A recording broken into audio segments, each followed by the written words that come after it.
అందరికీ నమస్కారం. మా ఛానల్‌కి స్వాగతం. ఈరోజు మనం ఒక చాలా ఆసక్తికరమైన విషయం గురించి మాట్లాడుకుందాం.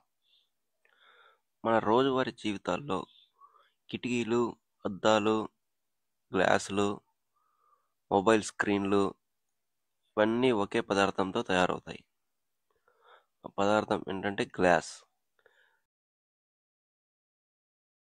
కానీ ఒక సాధారణ ఇసుక గ్లాస్‌గా ఎలా మారుతుంది? ఆ రహస్యాన్ని మనం ఇప్పుడు తెలుసుకుందాం.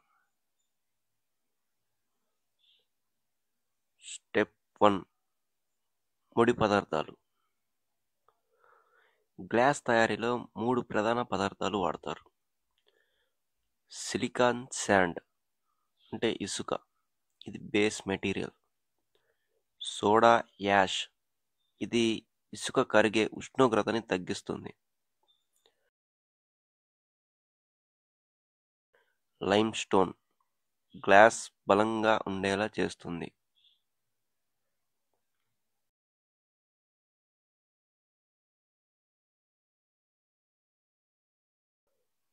మరి కలర్ గ్లాస్ కావాలంటే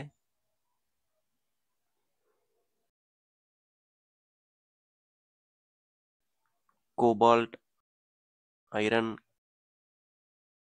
క్రోమియం లాంటి పదార్థాలు కలుపుతారు.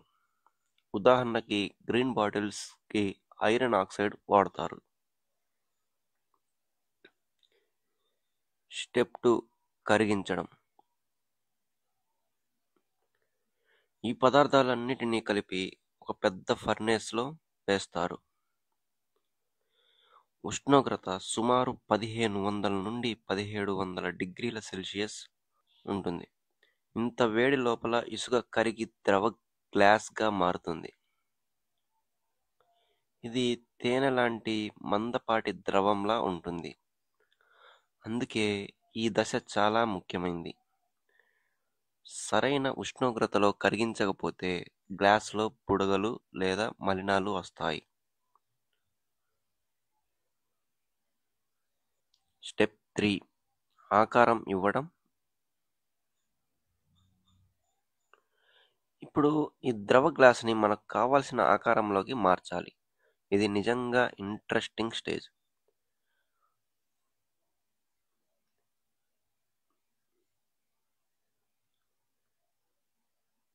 బ్లోయింగ్, ఊదుతూ బాటిల్ లేదా గ్లాస్ సీసా తయారు చేస్తారు. ప్రెస్సింగ్, ప్లేట్లు, బౌల్స్ లాంటివి ప్రెస్ మిషన్లో చేస్తారు. ఫ్లోట్ గ్లాస్, కిటికీలు, అద్దాలు తయారు చేయడానికి మెల్టెడ్ టిన్ మీద గ్లాస్ని తేలుస్తారు.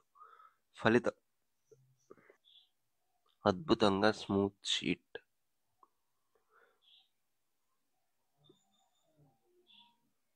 Drawing and rolling, fibres, tubes design glass కోసం వాడతారు. అంటే బాటిల్, అద్దం లేదా మొబైల్ స్క్రీన్ అన్నిటినీ తయారు పద్ధతి వేరే వేరే. స్టెప్ 4 అనిలింగ్, చల్లబరచడం. ఇక్కడ చాలా జాగ్రత్త అవసరం. గ్లాస్ని ఒకేసారి చల్లబరిస్తే పగిలిపోతుంది. అందుకే దీన్ని ప్రత్యేక అనిలింగ్ ఓపెన్లో నెమ్మదిగా చల్లబరుస్తారు. కొన్నిసార్లు ఇది గంటల తరబడి లేదా రోజులు కూడా పడుతుంది. ఇలా చేస్తే గ్లాస్ బలంగా మారి పగుళ్ళు రాకుండా ఉంటుంది. Step 5 finishing. ఇప్పుడు మనకు రెడీ గ్లాస్ వస్తువులు లభిస్తాయి. కానీ ఇంకా ఫినిషింగ్ టచ్ మిగిలే ఉంది. Cutting and polishing. సైజులు ఖచ్చితంగా కావాలంటే టెంపరింగ్. గ్లాస్ని బలంగా మార్చడానికి మొబైల్ స్క్రీన్స్, కార్ విండోస్లలో ఇదే వాడతారు. Coating and design. Reflective glass, colour glass, decorative design కోసం. అందుకే మనం చూస్తున్న ప్రతి గ్లాస్ ఐటెం వెనుక చాలా స్టెప్స్, చాలా టెక్నాలజీ దాగి ఉంటుంది. చూసారా ఫ్రెండ్స్, ఒక సాధారణ ఇసుక నుంచి గ్లాస్ లాంటి అద్భుతమైన పదార్థం తయారవుతుంది. ఇక ముందు మీరు ఒక బాటిల్ లేదా అద్దం చూసినప్పుడు దీని వెనుక ఉన్న సైన్స్ గుర్తు చేసుకోండి.